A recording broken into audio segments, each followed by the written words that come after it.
Opening a small business is often a difficult venture. You know what?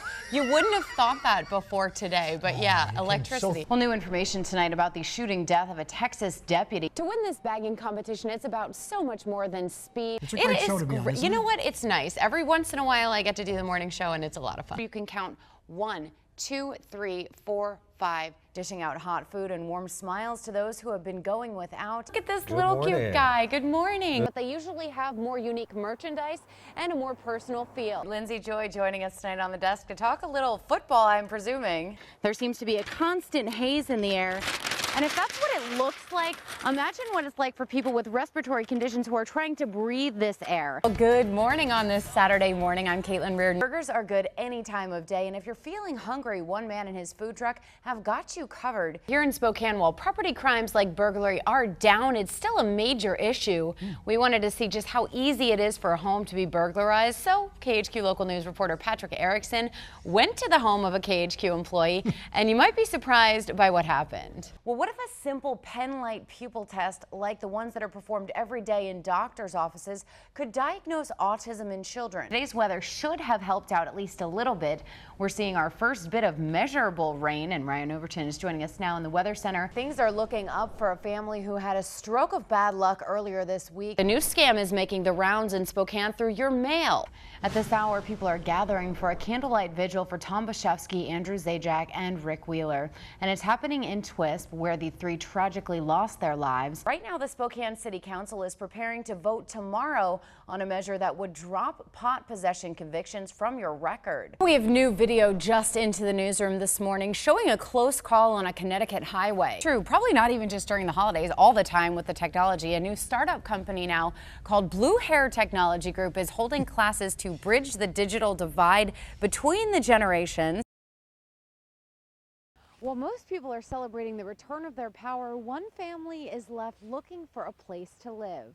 Bouncing in between hotels. That's what this family has been doing since a huge tree crashed into their house the evening of the inland windstorm. This is our room, and over there is our dressers and my closet.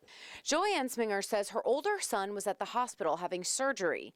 She and her younger son were already there, and her husband left the house minutes before Mother Nature took out her wrath. After I saw the tree on the house, it looked like it was Photoshopped. But the damage was very real. At this point, we're waiting for a contractor or an engineer to come in and see if they have to demolish the house or if it's fixable. For now, the family is staying in hotels and looking for a house to rent, but they have 3 big dogs and are having trouble finding a place. I'd really like to spend Christmas with our kids and the dogs and to wake up and have some sort of normalcy. But Joy remains grateful and still has her sense of humor. We just kind of go day by day, and a good joke is always worth its weight. Home sweet pancake. The good news is, in all of this, the family was able to salvage their Thanksgiving turkey, and they've also managed to find a few little treasures buried in the rubble. Council members accepted Mayor Patrick Rushing's resignation at Monday's meeting, and Deputy City Manager Lee Bennett told me that council members and city leaders believe that was the right thing to do. We still have to repair the damage that's done with us. I'm very pleased that the man resigned. Actually, he was fired by the whole city. Mayor Patrick Rushing has been under fire since July with the community after he posted Facebook comments comparing the Obamas to primates. Gorilla face Michelle. Can't disagree with that. The woman is not attractive except to monkey man Barack. Check out them ears. Now, first of all, can I ask you, what did you mean by that? It's just playful back and forth banter that my friends and I do. But much of the community and other city leaders didn't find it playful. In fact, many people found it extremely offensive, calling for his resignation, which Mayor Rushing did on Monday. Well, there's no way that he could do his job like he should have been doing. Because of what he did, he was virtually ostracized from the community. The city council, the ones that I spoke with that were at the meeting last night, believe that that is the right thing to do, and they've always requested the mayor do the right thing.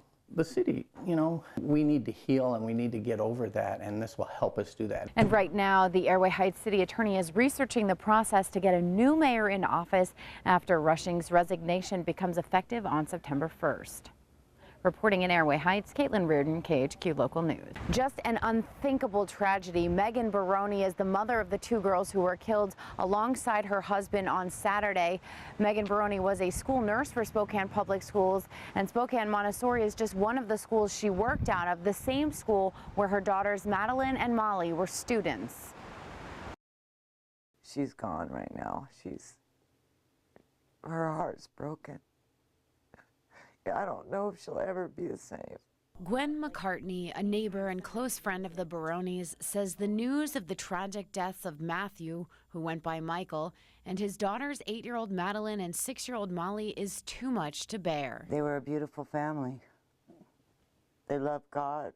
They were just great. She's known the family for about 10 years now. She says they were like family. McCartney fondly remembers that Michael and the girls were at her house almost every day. Yeah, ever since they were little, they came and picked flowers. I mean, he was just a wonderful human being, a wonderful father. Everyone is rallying around Megan right now, trying to offer her whatever support they can. I walked in there and Megan just couldn't speak. They brought a lot of goodness here, and a lot was taken away when they were gone. Gwen says she'll keep her curtains closed for a while because right now looking out her window is just too painful. He's with that Heavenly Father, and those girls are happy.